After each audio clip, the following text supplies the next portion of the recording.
말씀의 제목을 두려워하지 말고 믿기만 하라라는 제목으로 우리 사랑하는 성도님들과 함께 은혜를 나누고자 합니다. 지금은 세상을 떠나셨지만 예전에 제가 장모님을 모시고 병원을 좀 다닌 적이 있었습니다. 장모님께서 연세도 높으시고 또 몸도 많이 쇠약해지셔서 입원을 하려고 저 경기도에 있는 어떤 병원으로 갔습니다. 근데 여러분들도 병원을 다녀보셔서 알지만 이 대형 병원의 속성상 이렇게 입원을 하려고 해도 이것이 금방 입원이 되질 않았습니다. 입원 수속서부터 뭐 피검사도 해야 되고 뭣도 해야 되고, 그런데 이제 이 환자는 힘들어가지고 앉아있을 기운도 없으신 거예요. 빨리 입원실에 들어가서 좀 누워서 닝겔이라도 좀 맞으셔야 되는데 이게 입원이 안 되는 거예요. 그리고 제가 옆에서 어머님이 힘들어서 눕지도 못하시고 완전히 탈진된 그 모습을 보니까 아주 마음도 아프고 막 마음이 급한 거예요. 그래갖고 막 입원 수속하는데 가서 입원 좀 빨리 좀 시켜줄 수 없느냐. 그런데 이 사람들은 하나도 급하지 않아요. 자기 할 일을 다 하는 것 같아. 심지어는 점심시간 되니까 점심 먹으러 가더라고요. 의사선생님이 회진 중이라고 안 된다고 하죠. 아직 입원실이 청소가 안 됐다고 안 된다고 하죠. 뭐 이 이유 저 이유 들어서 입원이 안 되는데 아주 정말 속이 새카맣게 타는 것 같았습니다. 결국은 입원을 하였지만 그 시간까지의 기다림은 저에게 너무 힘든 시간이었어요. 사실은 두려움도 있었습니다. 이러다가 세상을 떠나시면 어떡할까. 아마 저와 비슷한 경험을 하신 분들이 우리 성도님들 중에도 계실 겁니다. 이제 오늘 본문의 말씀이 좀 이와 비슷한 내용이 있어서 저의 경험담을 먼저 말씀드렸습니다. 이제 오늘 본문의 말씀은 회당장 야이로가 주님을 찾아오면서 시작됩니다. 누가복음 8장 41절에서 42절의 말씀. 이에 회당장인 야이로라 하는 사람이 와서 예수의 발 아래 엎드려 자기 집에 오시기를 간구하니 이는 자기에게 12살 된 외딸이 있어 죽어가미로라. 여러분, 회당장이었던 이 야이로가 예수님 앞에 찾아온 것은 자신의 12살 된 외동딸이 아주 중한 병에 걸렸죠. 그래서 예수님 앞에 찾아왔고 엎드려서 간구하는 모습을 보입니다. 근데 사실은 지금 보면 뭐 그럴 수도 있다. 자기의 딸이 아프니까. 그런데 당시 상황으로 보면 이건 굉장히 이례적인 모습입니다. 여러분, 회당장이 어떤 사람이냐면 우리가 잘 알다시피 바벨론 포로 이후에 예루살렘 성전이 다 파괴됩니다. 그러니까 하나님 앞에 제단을 쌓는 일, 그러니까 지금으로 말하면 예배를 드리는 일이 성전에서 이루어지지 못해서 회당이라는 것에 보이게 됩니다. 그래서 그 회당을 관리하는 사람들 중에 최고의 직책을 맡은 사람이 바로 회당장입니다. 뿐만 아니라 이 회당장은 아무나 하는 것이 아니었습니다. 당시에 사람들로부터 존경도 받아야 되고 또 바리새파 사람들의 지지를 얻어야 회당장이 될 수 있는 그러한 상황이었어요. 그런데 그 회당장이었던 사람이 예수님 앞에 와가지고 엎드리는 거예요. 여러분, 이것은 회당장이었던 사람이 예수님 앞에 엎드렸다라는 것은 바리새파 사람들이 보면 이건 도저히 용납할 수 없는 문제입니다. 왜냐하면 우리가 잘 알다시피 바리새파 사람들은 예수님과 늘 배척하고 대적했던 사람입니다. 또한 예수님께서 그 바리새파 사람들을 책망하시고 징계하시는 말을 많이 하셨지요. 화 있을진저. 심할 때는 욕까지 하셨으니까. 그러니까 바리새파 사람들은 예수님에 대한 시선이 곱지 않았지요. 그런데 그 바리새파 사람들이 싫어하는 그 예수님 앞에 자기들이 세우는데 1등 공신이 되었던 회당장이라는 사람이 무릎을 꿇는다는 것은 이건 도저히 용납하기가 어려운 문제였어요.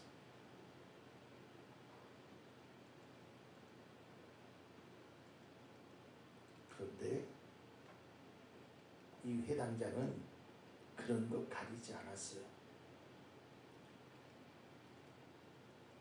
예수님 앞에 찾아와서 엎드려서 간구했지요. 왜냐하면 내가 회당장의 그 직책을 내려놓는 한이 있더라도 내 딸을 살려야겠다라는 그 강한 마음이, 열망이, 소망이 있었기 때문에. 그래서 주님 앞에 와서 엎드려서 주님, 우리 집에 좀 오시기를 원합니다. 우리 집에 와서 죽어가는 내 딸을 좀 살려주십시오 라고 간구했던 것이지요. 그러자 예수님께서 그 회당장 야이로의 간구하는 모습을 보고 그래, 너희 집으로 가자. 이때까지만 해도 회당장 야이로는 자기가 생각됐던 대로 모든 것이 진행되었습니다. 딸이 아프자 예수님 앞에 찾아왔고 예수님은 어떠한 병이라든지 고치실 분이라는 것을 믿었고 그 예수님이 우리 집에 와서 딸에게 안수해서 기도해주면 내 딸의 병이 나을 거라는 확신을 가지고 예수님 앞에 찾아왔죠. 그리고 그 확신 속에 예수님께서 응해 주셨죠. 그러니까 얼마나 기뻤겠어요.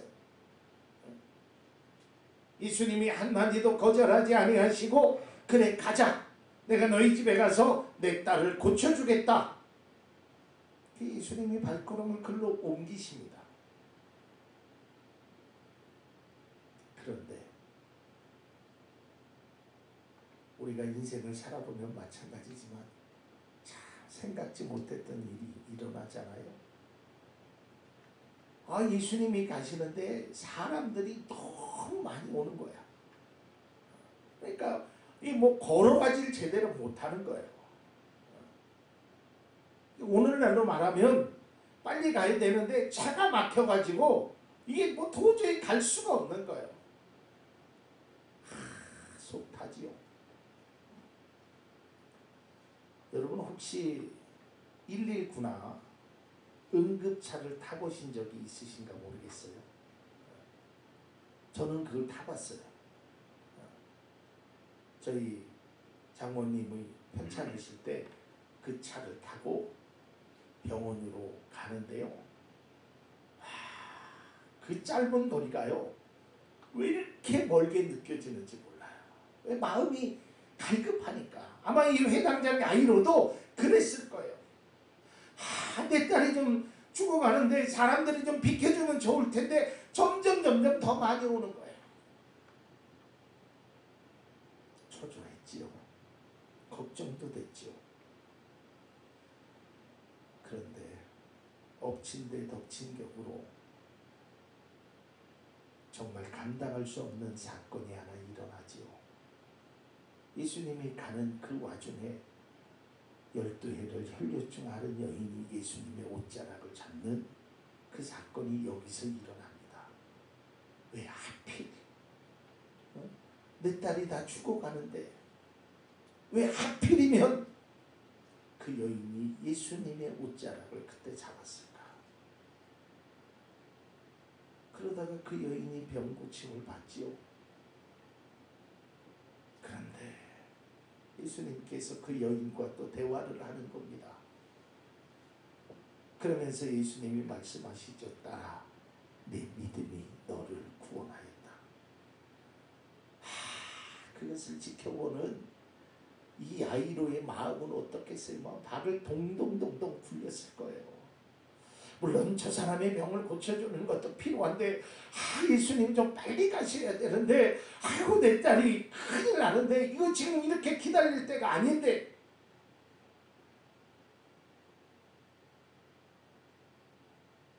(1분 1초가)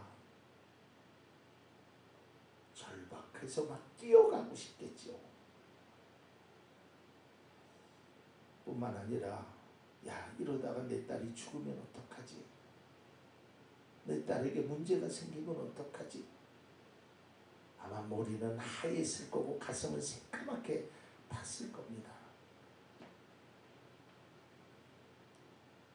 그러던 중에 아니나 다를까 회당장의 집에서 한 사람이 찾아와서 전가를 전하지요. 소식을 전하지요. 회당장님, 따님이 죽었습니다. 이제 선생님을 괴롭게 하지 마십시오. 이 말은 선생님을 모시고 와도 소용이 없습니다. 이 말을 들은 야이로의 마음은 어땠을까요? 아마 그 이야기를 듣는 순간 처벅하고 주저앉았을 거예요. 이제 끝났구나. 내 딸이 죽었구나. 조금이라도 살아있다면 가능성이 있을 텐데 이제는 죽었다니, 모든 것이 절망의 순간이 찾아왔지요. 근데 이럴 때는 누구나 다 똑같이 하는 것이 있지요. 그것이 바로 원망이죠. 왜 원망스럽지 않겠어요? 모든 게 다 원망스럽겠죠. 왜 이렇게 사람들이 많아서 예수님의 발걸음을, 또 12의 혈류증을 앓은 여인은, 저 여인은 조금 있다가 고쳐도 되는데 왜 그걸 막아서, 또 예수님은 그 여인과 무슨 대화를 그렇게 오래 하셔서 시간을 지체했을까? 마음속에 여러 가지의 감정이 막 뒤섞일 겁니다. 예수님이 조금만 일찍 서둘러 주셨다면 얼마나 좋았을까? 그리고 이 야이로는 세상 살아갈 소망이 사라졌겠지요. 왜냐하면 자기 외동딸이 죽었으니까 얼마나 가슴이 아팠겠어요.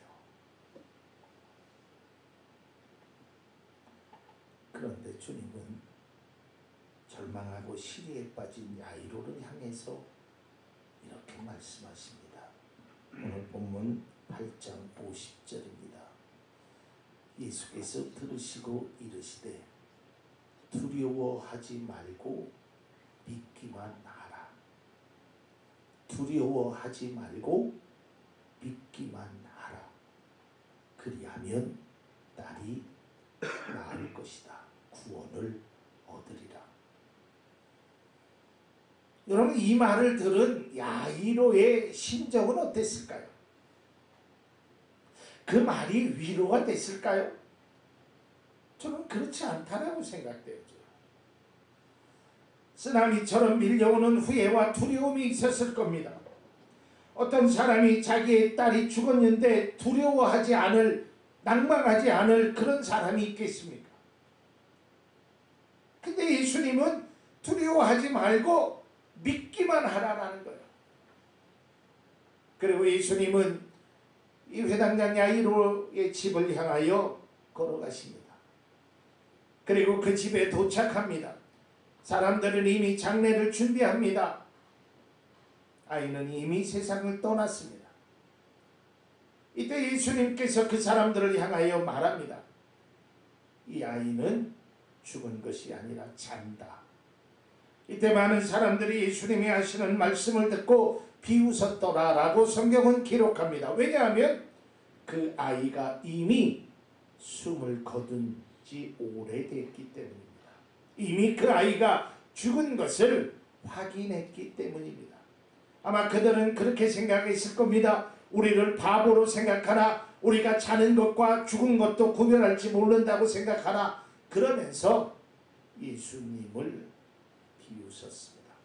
자막 좀 지워주시고요. 그래서 예수님께서 다른 사람들은 다 들어오지 못하게 하고 예수님의 제자 3명, 베드로와 요한과 야고보와 그의 부모만 데리고 아이의 시신이 있는 곳으로 가지요. 그리고 예수님께서 말씀하시오. 소녀야, 일어나라. 그리고 이 아이가 살아난, 그것이 바로 오늘 본문의 내용인 것입니다. 이제 본문의 내용을 통해서 오늘 우리에게 주신 하나님의 은혜가 어떤 것이 있을까 한번 함께 나누고자 합니다. 우리가 앞서 내용에서도 알지만 회당장 야이로는 자신의 모든 것을 걸었습니다. 회당장 자리도 내놓을 수 있고 유대인으로서 핍박받을 수 있는 그러한 상황 속에서도 예수님 앞에 찾아왔습니다. 그리고 엎드렸습니다.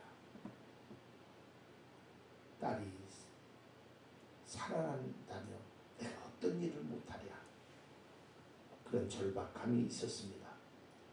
하지만 자신의 생각과는 달리 주변의 여건이 쉽지 않았을 뿐 아니라 결국은 그 딸이 죽었다는 소식을 접하게 됩니다. 우리는 이러한 일들을 종종 삶을 살면서 경험합니다. 내가 생각하고 계획했던 일들이 뜻대로 이루어지지 않을 때 참 힘들지요. 저 또한 마찬가지입니다. 인생을 살면서 참 어렵고 힘든 일이 좀 이렇게 잘 해결되고 그러면 좋으련만 그게 참 해결되지 않았을 때 참 답답했습니다.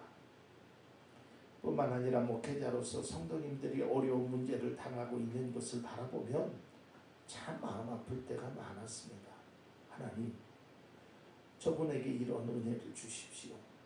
하나님, 저분에게는 하나님 꼭 필요한 것이 있습니다. 하나님, 병마에 시달리고 있습니다. 물질의 어려움이 있습니다. 가정의 문제가 있습니다. 사업에 어려움이 있습니다. 늘 새벽마다 똑같은 기도가 안 할 수가 없어요. 새벽마다 뭐 기도의 내용이 별로 바뀌지는 않아요. 거의. 때로는 어떤 가정에는 문제가 해결돼서 그 기도의 제목이 빠져나가는 경우도 있고요. 또 어떤 가정은 오히려 기도의 제목이 더 추가되는, 그래서 하나님 앞에 목회자로서 늘 안타까움으로 새벽마다 하나님 앞에 기도하죠. 그런데 모든 것이 생각대로 되지 않으면 참 실망이, 좌절감이, 때로는 두려움이 우리에게 찾아옵니다. 야이로처럼 딸이 죽었다는 말을 듣게 되면 모든 것이 절망적이죠. 아, 이제 끝났구나. 그 두려운 마음이, 내가 두려운 마음을 갖겠다라고 말하지 않아도 그 두려움은 자연스럽게 찾아오게 됩니다. 그러나 우리는 야이로를 향한 예수님의 말씀을 우리는 꼭 들어야 합니다. 그 말씀이 뭐지요? 두려워하지 말고 믿기만 하라. 그리하면 이렇게 될 것이다. 여러분, 이 현실을 바라보면 우리가 두려워할 수밖에 없습니다. 문제를 생각하면 절망할 수밖에 없습니다. 우리의 상황은 녹록하지 않아요. 여러분, 고난 중에 성경 속에서 참 많은 고난을 받았던 사람 중에 하나가 바로 욥이지요. 욥이 고난 중에 이렇게 고백을 합니다. 21장 6절입니다. 욥기서 내가 기억하기만 하여도 불안하고 두려움이 내 몸을 잡는구나. 내가 그 고통을 당했을 때가 아니라 기억만 해도, 생각만 해도 불안하고 두려움이 막 잡혀오는 거예요. 이러다가 끝나면 어떡하지? 그러나 믿음의 그리스도인들은 현실의 어려움에서 두려워하는 그것을 뛰어넘어서 두려움과 절망의 고통 속에서 해방시켜 주시는 주님을 우리는 믿어야 하는 것입니다. 제가 말씀을 준비하면서 이 두려움과 믿는 것, 오늘 예수님이 말씀하시는 이 두려움과 믿는 것은 상관관계가 있다는 것을 깨닫게 됐습니다. 다시 말해서 두려움과 믿음의 관계는 수학적인 공식으로 말하면 반비례 공식입니다. 다시 말해서 우리가 믿지 못하면 두려움은 점점 커집니다. 그러나 반대로 믿으면 두려움은 점점 작아집니다. 다시 말해서 우리가 믿으면 믿을수록 나의 두려움은 작아지게 되는 것이고, 믿지 못하면 믿지 못할수록 우리의 두려움과 절망감은 점점 더 생기게 됩니다. 우리에게 들리는 소리, 보이는 상황은 우리에게 두려움을 줄 수밖에 없습니다. 하지만 보이지는 않지만 믿음의 눈으로 보는 것이 바로 그리스도인의 삶입니다. 그렇게 될 때 두려움이 사라지게 되는 것입니다. 자신의 딸이 이미 죽었다는 말을 들었습니다. 그리고 오는 사람들이 이야기합니다. 예수님이 와봐야 소용이 없다라고 이야기합니다. 예수님께서 이 소녀가 잔다라고 얘기했을 때 비웃는 소리가 들립니다. 그리고 눈에 보여지는 그 집안의 광경은 이미 초상집 분위기였습니다. 이미 모든 것이 다 끝난 분위기였습니다. 눈에 보이는 것은 하나도 희망이 없었습니다. 귀에 들리는 소리는 아이의 소리가 아닌 주변의 사람들의 울음소리만 들렸던 것입니다. 하지만 주님을 끝까지 그들은 믿었습니다. 왜요? 주님이 믿으라고 하시니까. 이것이 바로 믿음의 사람의 모습이 되어야 합니다. 제가 여러분들에게 말씀드리는 것은 거짓된 것도 있습니다. 그리고 저는 여러분들에게 큰 힘을 줄 수 없는, 여러분과 똑같은 위치에 있는 사람입니다. 그러나 주님은 다르지요. 주님은 다른 것입니다. 주님이 말씀합니다. 두려워하지 말아라. 믿기만 해라. 제가 예배 드리기 전에 그런 말씀을 잠깐 드렸지요. 어느 산에 가서 나무를 캐러 갔다가 거기에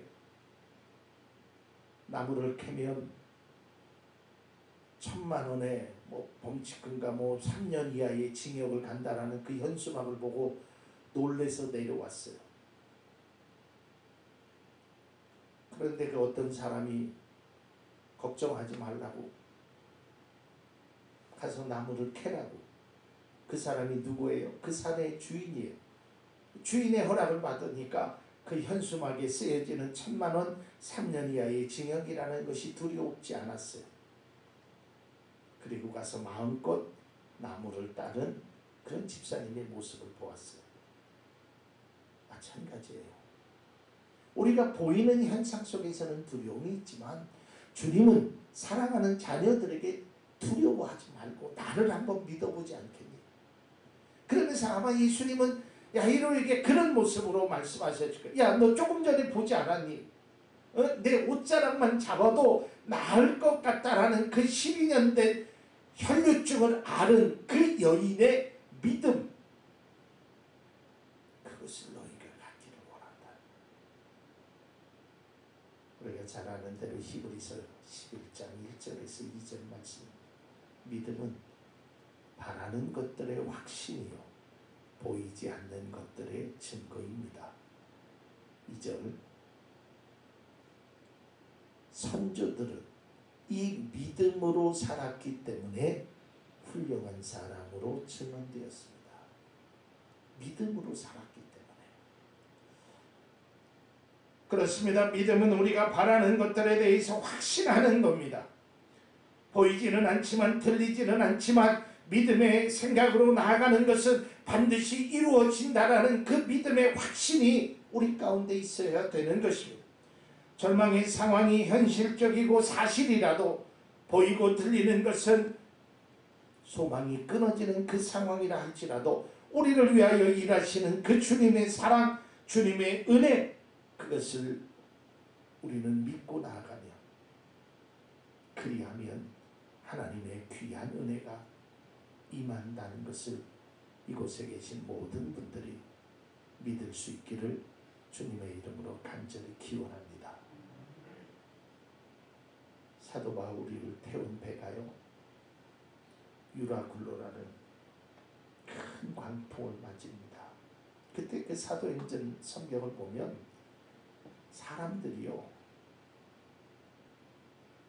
소망이 없어진지라 그랬어요. 아, 이제 죽었구나. 그래서 배에 있는 짐도 다 버립니다. 왜냐하면 배가 가라앉기 시작하니까 모든 걸 다 버립니다. 그래도 안 돼요. 그래서 소망이 없어졌어요. 이때 사도 바울이 그들 앞에서 이렇게 이야기를 하죠. 사도행전 27장 24절에서 25절입니다. 바울아, 두려워하지 말아라. 너는 반드시 황제 앞에 서야 한다.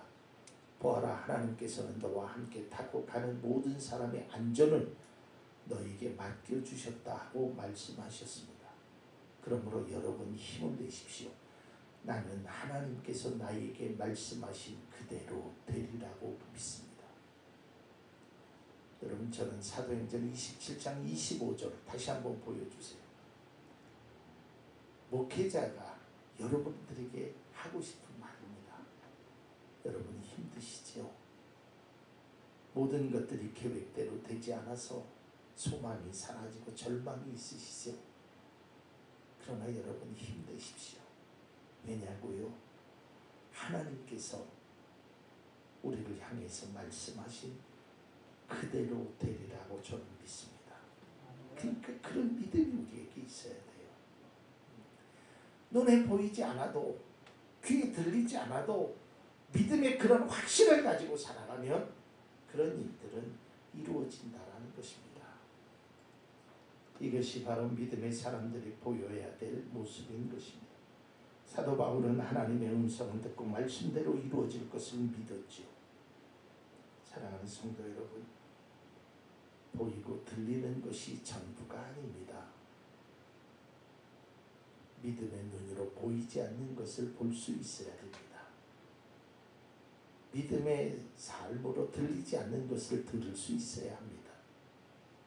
그리고 믿음의 확신을 가지고 나아가야 합니다.